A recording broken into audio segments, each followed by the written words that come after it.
but a lot of talk about the cannons right now. So we'll trust them. Is that everything in the box? We're done? So that's all the miniatures. There is more in the box. We have the Leviathan book, so we're going to take a little bit of a closer look at that, and we have a video to tell us a bit more about what's going on with that book. Okay.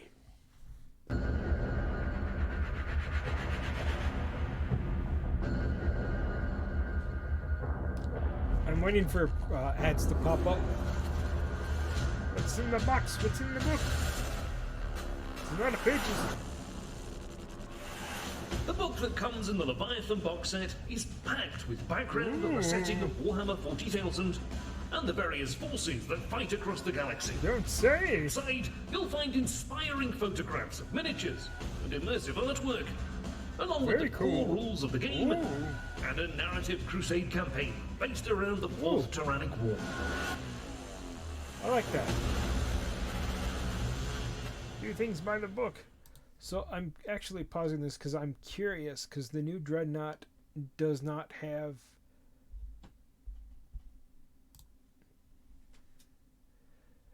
I don't know why I got notifications, but I did. Somebody I followed, but I don't know who it was because I couldn't read it. Maybe it was, I don't know, but I'm curious if the Dreadnought actually does have a melee attack where it just stomps on stuff, kind of like the Imperial Knight, maybe. Cool. So as well as all the miniatures, you get all of this stuff in the box too. So you get your Leviathan book, which is closing on 400 pages. You've got some cards. There you go. Have a look.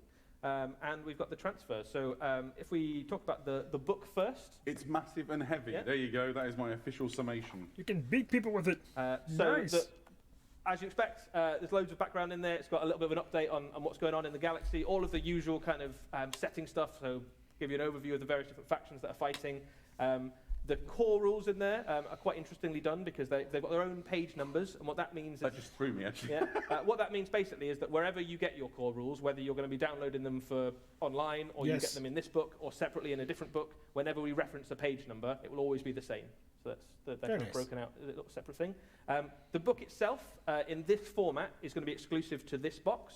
The contents in there will be available separately in different forms, so you'll be able to get the rules bit separately and the Crusade bit separately and all the other bits. But if you want it all together in one big book with the lovely Leviathan cover, the only way to get that is in this box, and that's also where you get all that stuff first as well. I have a feeling this is going to sell out really quickly. Hardback, scalpers. got a nice black ribbon, and it is exploding with lore and rules and awesome material, which you will want for your enjoyment and games. Do you want to tell us about the transfer sheet, Adam? I love transfer sheets. Yes, transfers. I do like them too. It's a bit nerdy, but I immediately squirreled the transfer sheet as soon as Eddie opened the box.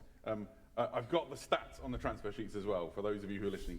There are 849 separate decals on this sheet. Holy shit. Some of them are really, really tiny. And it covers, can you see it on the screen? No, it's not on the screen. You'll just have to trust me. It covers loads of different chapters. So you've got Ultramarines, Dark Angels, Blood Angels, Space Wolves, as you would expect. You've got the Raven Guard in there as well. There's Imperial Fists, and then you've got all of the numbers and like unit iconography. I never throw away a transfer sheet. I've got like a big envelope full of them, and honestly, this one might be my favourite yet. The Imperial Fist transfers are really, really cool in it as well. They're like super good. Because all those Stone Guard get like unique looking heraldry, so it's going to be... You've got lots of little tilting shields and stuff, haven't you? To little tiny bits of detail and knee pads and things. Very excited for the transfers. As well as that, you've got the new mission cards. So this box comes with the full set of mission cards, which is what we talked about on the community site yesterday. This is basically how you generate games.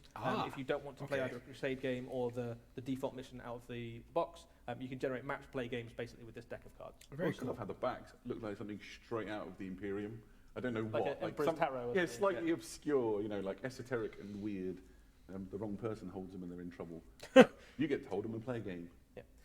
So the other thing about this box is that it tells a story about what's happening in a particular planet somewhere in the Imperium.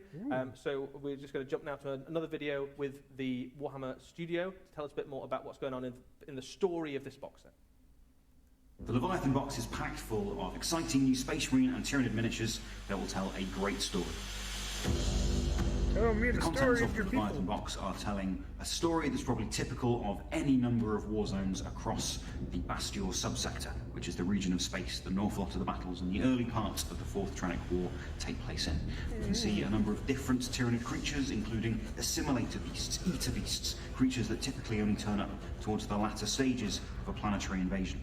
But the Space Marines have turned up with their own deep-striking, teleporting First Company strike force to disrupt and destabilize the Tyranid assault.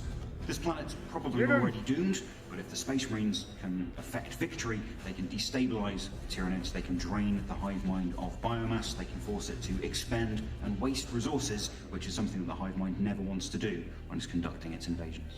If the Space Marines can't achieve victory here, it'll spell doom not only for this world, but also for the Imperial armies trying to gather themselves and prepare for fresh waves of Tyranid assaults. The Space Marine Strike Force includes a number of First Company squads and characters. We've got a Stern Guard veteran squad who are equipped with a variety of different bolt rifles with specialist ammunition and combi weapons, so they can be targeting different Tyranid creatures and be sure of success. There's a Space Marine Terminator squad equipped with storm bolters, power fists, and an assault cannon, who are capable of mowing down many times their own number of Tyranid enemies. The strike force is led by a captain and a librarian in Terminator armor, allowing them to go toe-to-toe with enormous Tyranid monstrosities. And a ballistas dreadnought equipped with las cannons and missile launchers, capable of taking out armored organisms like a Carnifex. My favourite model in the box, and perhaps the most important member, is the Primaris Lieutenant, a representative of a previous expedition to this planet, being recovered by this Space Marine Strike Force. So he is covered in trophies and improvised armour of defeated Tyranid creatures as he is fighting behind enemy lines for quite some time.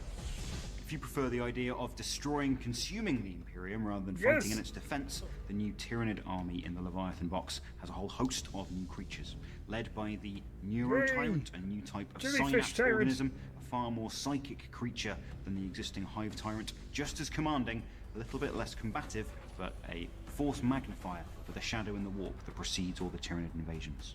The Neurotyrant is backed up by a winged Tyranid Prime as a bit of an enforcer, capable of flying in and dealing with any pesky Terminators that would threaten the Synapse creature in charge of the swarm.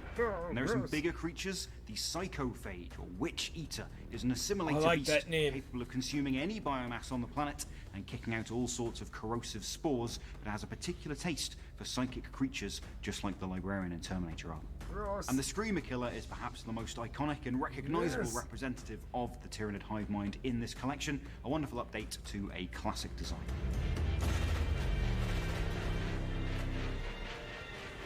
The predator becomes the prey. I like that. Yeah, so a little bit more there about the background of the lore, about what's going on in this box. One of the things that does come in the Leviathan. Let's just take a moment to look at the pretty art. I really, really like that. That guy's yeeting some people. Got our evil jellyfish back there. We've got, they're coming out of, gross. I'm sorry. And then is that a Starship Trooper bug back there? Something back there killing stuff?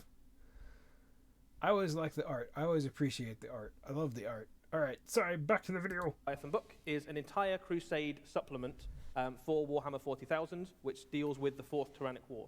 So if you're a narrative player, and that's how you like to play your games, you have an entire Crusade in there, basically, which you can play with either the Space Marines or the Tyranids, or any army that wants to join in with the Fourth Tyrannic War can take part as well. Cool and in the narrative, it also includes things like Astra Militarum and Custodes and the various other factions that are getting trying to intercept the Tyranid tendrils, basically.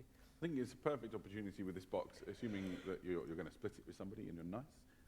You can essentially, you and a friend can really start diving into an awesome narrative experience. The Ultramarines have a long history of battling, the Tyranid invasions, and it's a chance to really jump into some cool storytelling with your games, right out of the box. It's really cool. So we will be bringing out the Crusade element of the Leviathan book separately. So if you don't want to pick the Leviathan book up, if you wanted to just get the rules separately somehow, you can still join in with the narrative through the Crusade expansion. And that's basically how Crusade rules in the new edition will be delivered. Rather than being in your codexes, the narrative and narrative gaming will come out together as campaign supplements. So if you want to follow the big narrative beats of the edition, you can do it that way. I like that. Pretty cool. I like that. Awesome. Obviously, it's got some glorious new artwork in it, so we've got a little bit of a teaser about some of the things that you can see. There's all the campaign books these days are full of absolutely glorious bits of art, and they give you that kind of evocative look and feel of what it's like to face the horror of High Fleet Leviathan in the Fourth Tyrannic War. Yeah, I think we talk a lot about the grim darkness of the 41st millennium and how, doomed humanity is and a galaxy totally at war. But I think the bottom left picture really sums it up for me. A very forlorn-looking guardsman, just as the horrors of the universe unfold around him. There's like a living tide of Tyranids about to consume him, and he's got his lasgun, and he's like, Worst job ever. Strength 3, go. It's doing all right. If you want to read along with the story of Leviathan as well, we will be bringing out a novel for you Black Library fans out there, which is called Leviathan. So nice and easy to remember, by Darius Hinks, and this tells the story of the Ultramarines' first company in a particular battle against the Tyranids of High Fleet Leviathan. Awesome. Cool. Perfect, and by the very excellent Mr. Hinks, Yep. no less. It's a good book. Alongside this box, we've talked a little bit about them already, but just to give you the full spread, here are the index cards that will be released alongside or very soon after the box of Leviathan. And you can see you've got 28 different decks of index cards, which are available for all the current factions in Warhammer 40,000, effectively. These will be available as cards, which are really convenient. You can kind of have them in front of you and lay them down in front of you for your games. If you want to, though, you can also download these from the internet for free. So Very So neat. basically, Very nice. as Don't soon have as to you buy get your those. hands on the Leviathan box, grab yourself some index cards and you can start playing and using your army, use whatever. your existing army, Yeah. start playing with them. Or- Okay. We've got one last bit of Warhammer 40,000 news to share with you today. We're basically going to give you the roadmap for the first year of releases for Warhammer 40,000. So, no pitch. Ooh. People like maps. I like that. I want to know. So I want to know. just, I want to know. just in case you didn't believe us that there'll be some stuff following the Leviathan box, here is what is coming in the first year of Warhammer 40,000. So we've got, for summer 2023, you have the Leviathan box, of course, with the core book in it, which is also available separately, and the Tyrannic War book, which is also available separately, and the chapter-approved mission deck, which is also available separately, and all of the index cards you need to play. And then, in a surprise to nobody, the first two codexes of the new edition will be Tyranids and Space Marines, and they will be with us in autumn of 2023. And You'd have got the lowest odds ever on that, but you would have won the bet. it's true. And then Chaos before Space the end of Marines the not year, to spring. we will also have a new codex for Adeptus Mechanicus and for Codex Necrons. And then in the first few months of 2024, we will have an absolute smorgasbord of codexes, including Dark Angels, Orcs, Adeptus Custodes, Tau Empire, and Chaos Space Marines. It's a really nice spread. That is an onslaught of Warhammer 40,000 goodness. Can't wait. The other thing to note about all of those codexes is that all of them will come with at least some new miniatures. Ooh. Very nice. Very nice.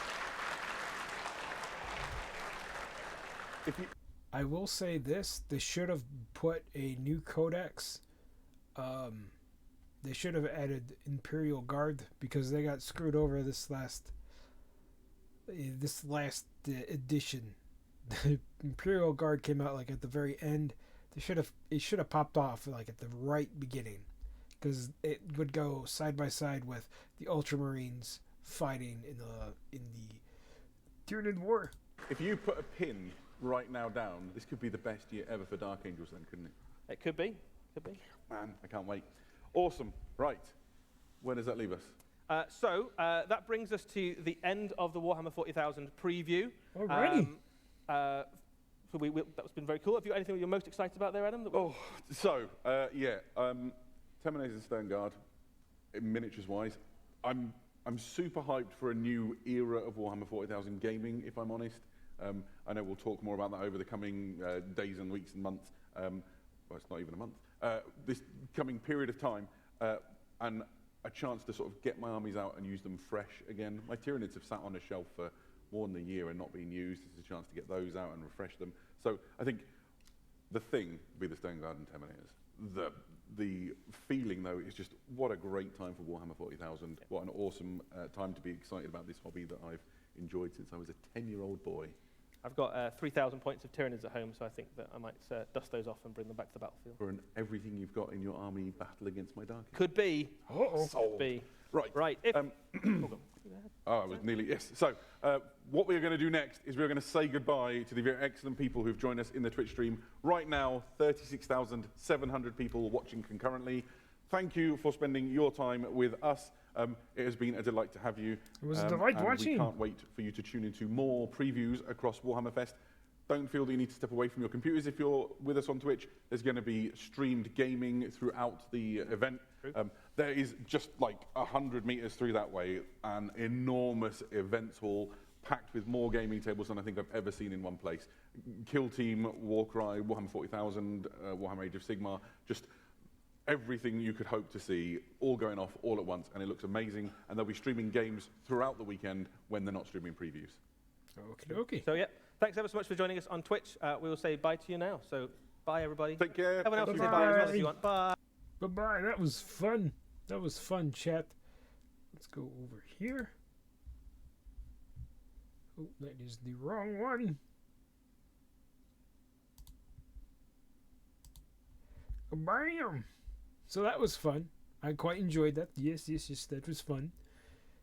I liked it a lot. There are some things I'm super excited about. Some things that I'm just kind of meh about. But overall, the meh things is I would have liked to have more kind of weapon variety and options in the box. I don't mind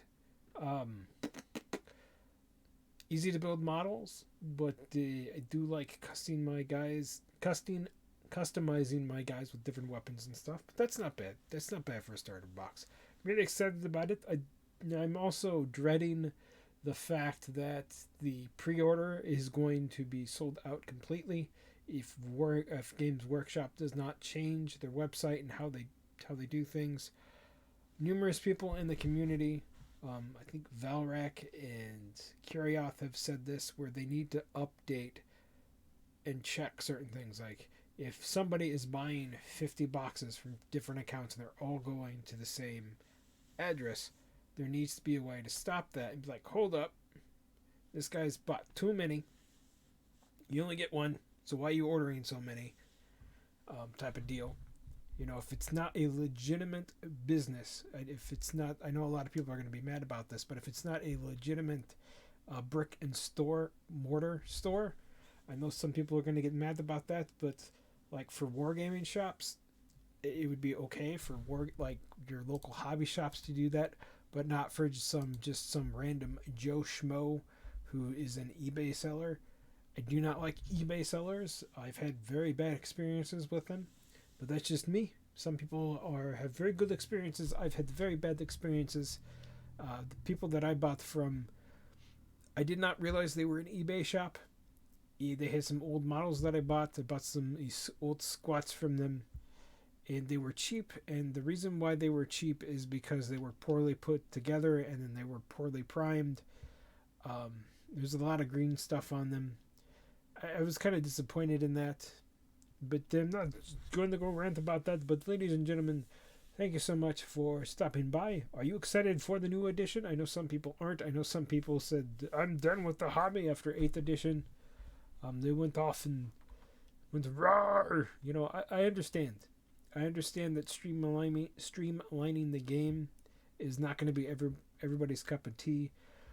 I know that there's some issues going on with the community right now, with wannabe tyrants and people trying to take control over the community that need to be kicked to the curb. And there's also people that have been rightfully shunned and don't need to come back to the community. If you've doxed somebody out of pure malice and spite to try to get back into the good graces, I can't speak, and be buddy with GW again after you pulled some crap to try to get somebody you didn't like off the internet. That's not cool. That's not cool. Just be nice to each other. Be good. Be friendly. Anyway, ladies and gentlemen, my name is Dreadbread. This has been the Warhammer